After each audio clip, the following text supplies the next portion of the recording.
ನಮಸ್ಕಾರ ಎಲ್ಲರಿಗೂ ಈ ವಿಡಿಯೋಗೆ ಸ್ವಾಗತ. ಇವತ್ತು ಎಲ್ಲ ಬೈಕ್ ಪ್ರಿಯರಿಗೆ, ವಿಶೇಷವಾಗಿ ಯಮಹಾ ಅಭಿಮಾನಿಗಳಿಗೆ ಒಂದು ಬ್ರೇಕಿಂಗ್ ನ್ಯೂಸ್ ತಂದಿದ್ದೀನಿ. ವರ್ಷಗಳಿಂದ ಎಲ್ಲರೂ ಕಾಯುತ್ತಿದ್ದ ಸುದ್ದಿ ಇದೀಗ ಹೊರಬಿದ್ದಿದೆ. ಹೌದು, ಯಮಹಾ ಭಾರತದಲ್ಲಿ ತನ್ನ ಹೊಸ ಸ್ಪೋರ್ಟ್ಸ್ ಬೈಕ್ ಅನ್ನು ತರಲು ಸಿದ್ಧತೆ ನಡೆಸಿದೆ. ಅದುವೇ ಯಮಹಾ R2. R15 ಓಡಿಸಿ ಬೇಜಾರಾಗಿದ್ದೀರಾ? R3 ತಗೊಳ್ಳೋಷ್ಟು ಬಜೆಟ್ ಇಲ್ವಾ? ಹಾಗಾದ್ರೆ ಈ ವಿಡಿಯೋ ನಿಮ್ಗೋಸ್ಕರನೇ. ಈ ಹೊಸ R2 ಬಗ್ಗೆ ನಮಗೆ ಸಿಕ್ಕಿರುವ ಲೇಟೆಸ್ಟ್ ಮಾಹಿತಿ ಏನು, ಇದರ ಬೆಲೆ ಎಷ್ಟಿರಬಹುದು, ಇದು ಯಾವಾಗ ಲಾಂಚ್ ಆಗುತ್ತೆ, ಎಲ್ಲವನ್ನು ಈ ವಿಡಿಯೋದಲ್ಲಿ ನೋಡೋಣ ಬನ್ನಿ. ಏನಿದು ಹೊಸ ಸುದ್ದಿ ಸ್ನೇಹಿತರೆ?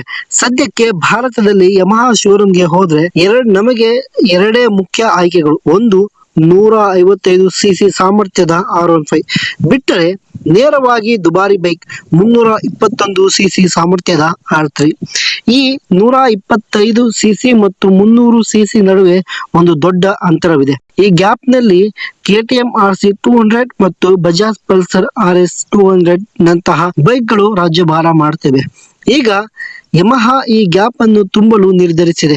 ಇತ್ತೀಚಿನ ವರದಿಗಳ ಪ್ರಕಾರ ಯಮಹಾ ಭಾರತದಲ್ಲಿ YZF R2 ಎಂಬ ಹೆಸರನ್ನು ಅಧಿಕೃತವಾಗಿ ಟ್ರೇಡ್ ಮಾರ್ಕ್ ಮಾಡಿದೆ. ಇದು ಬೈಕ್ ಭಾರತಕ್ಕೆ ಬರುತ್ತಿರೋದಕ್ಕೆ ಸಿಕ್ಕಿರುವ ಅತಿ ದೊಡ್ಡ ಸಾಕ್ಷಿ. ಸರಿ, ಈ ಹೊಸ R2 ನಲ್ಲಿ ಏನಿರಬಹುದು? ಇದು ಇನ್ನು ಅಭಿವೃದ್ಧಿ ಹಂತದಲ್ಲಿದೆ.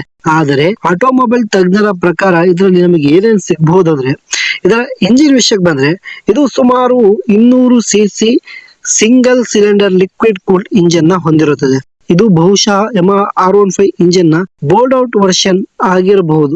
ಪವರ್ ವಿಷಯಕ್ಕೆ ಬಂದ್ರೆ, ಇದು ಸುಮಾರು 24ರಿಂದ 25 BHP ಪವರ್ ಉತ್ಪಾದಿಸುವ ಸಾಮರ್ಥ್ಯದ ಹೊಂದಿದೆ.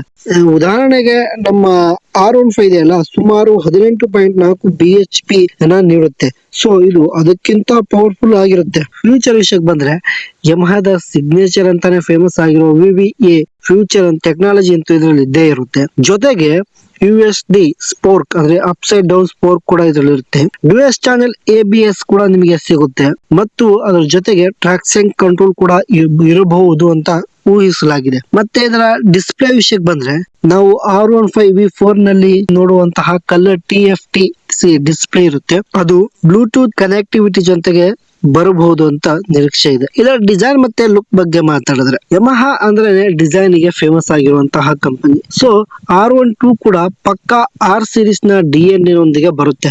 ಅಂದ್ರೆ ಈ R ಸೀರೀಸ್ ನ ಬೈಕ್ ಗಳು ಯಾವ್ಯಾವ ರೀತಿ ಇದಾವೆ ಅಂತ ನೀವು ನೋಡಬಹುದು. ಯಾವ ಲುಕ್ ಅಲ್ಲಿ ಆ ಲುಕ್ ನೊಂದಿಗೆ ಬರುವ ಸಾಧ್ಯತೆ ಅಂತೂ ಪಕ್ಕಾ ಇದೆ. ನೋಡಲು ಪಕ್ಕಾ ದೊಡ್ಡ ಬೈಕ್ R17 ಮತ್ತು R1 ಸ್ಫೂರ್ತಿ ಪಡೆದ ಗ್ರಾಫಿಕ್ ನೊಂದಿಗೆ ಬರೋದಂತೂ ಪಕ್ಕ.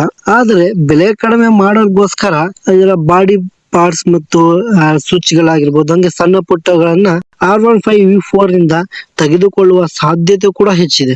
ಒಟ್ಟಿನಲ್ಲಿ ನೋಡಕ್ಕೆ ಪಕ್ಕಾ ಇದು ಬೇಬಿ R1 ತರ ಕಾಣೋದ್ರಲ್ಲಿ ಡೌಟೇ ಇಲ್ಲ. ಬೆಲೆ ಮತ್ತು ಬಿಡುಗಡೆಯ ದಿನಾಂಕ ಈಗ ಅತಿ ಮುಖ್ಯವಾದ ವಿಷಯ, ಅಂದರೆ ಬೆಲೆ ಮತ್ತು ಲಾಂಚ್ ಯಾವಾಗ. ವರದಿಗಳ ಪ್ರಕಾರ ಈ ಬೈಕ್ ಚೆನ್ನೈನಲ್ಲಿರುವ ಯಮಹಾ ಫ್ಯಾಕ್ಟರಿಯಲ್ಲಿ ತಯಾರಾಗ್ತಾ ಇದೆ. ಇದು 2026ರ ಮಧ್ಯದಲ್ಲಿ ಅಥವಾ ಅಂತ್ಯದ ವೇಳೆಗೆ ಮಾರುಕಟ್ಟೆಗೆ ಬರುವ ಸಾಧ್ಯತೆ ಇದೆ. ಅಂದ್ರೆ ಜೂನ್ ಜುಲೈ ಇಲ್ಲ ಎಂಡಲ್ಲಿ ಯಾವ್ದಾದ್ರು ಫೆಸ್ಟಿವಲ್ ಸೀಸನ್ ಅಂದ್ರೆ ಯಾವ್ದಾದ್ರು ಹಬ್ಬಗಳಲ್ಲಿ ಲಾಂಚ್ ಮಾಡಕ್ಕೆ ಪ್ಲಾನ್ ಅಂತ ಪಕ್ಕ ಮಾಡ್ತಾರೆ ಇವರು. ಇನ್ನು ಬೆಲೆ ವಿಷಯಕ್ಕೆ ಬಂದ್ರೆ, KTM RC 200 ಗೆ ಪೈಪೋಟಿ ಕೊಡ್ಬೇಕಲ್ವಾ, ಅದಕ್ಕೆ ಇದರ ಎಕ್ಸ್ ಶೋರೂಮ್ ಪ್ರೈಸ್ ಬೆಲೆ ಸುಮಾರು 2 ಲಕ್ಷದಿಂದ 2,15,000 ಒಳಗಿರಬಹುದು ಅಂತ ಅಂದಾಜಿಸಲಾಗಿದೆ. ಯಾಕೆಂದ್ರೆ ಅವುಗಳು ಟಕ್ಕರ್ ಕೊಡ್ಬೇಕು, ಹಾಗಾಗಿ ಇಷ್ಟ ಅನ್ಕೊಂಡಿದ್ದಾರೆ. ಎಕ್ಸ್ ಶೋರೂಮ್ ಪ್ರೈಸ್ ನಾನು ಹೇಳ್ತಿರೋದು, ನಾಟ್ ಆನ್ ರೋಡಿಂಗ್. ಇದು ಊಹೆಯ ಪ್ರೈಸ್, ಪಕ್ಕ ಅಂತಾನು ಹೇಳಕ್ಕಾಗಲ್ಲ. ಸೊ ಫ್ರೆಂಡ್ಸ್, ಇದಾಗಿತ್ತು ಯಮಹಾ R2 ಬಗ್ಗೆ ಎಕ್ಸ್ಕ್ಲೂಸಿವ್ ಮಾಹಿತಿ.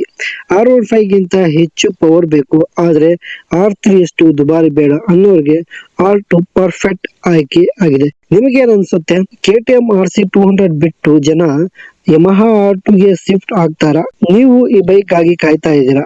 ನಿಮ್ಮ ಅಭಿಪ್ರಾಯ ತಪ್ಪದೆ ಕಾಮೆಂಟ್ ನಲ್ಲಿ ತಿಳಿಸಿ. ಈ ವಿಡಿಯೋ ನಿಮ್ಗೆ ಇಷ್ಟ ಆಗಿದ್ರೆ ಲೈಕ್ ಮಾಡಿ, ಶೇರ್ ಮಾಡಿ, ಕಾಮೆಂಟ್ ಮಾಡಿ. ಮತ್ತೆ ಸಿಗೋಣ ಮುಂದಿನ ವಿಡಿಯೋದಲ್ಲಿ. ಅಲ್ಲಿವರೆಗೂ ಒಳ್ಳೆಯದಾಗಲಿ.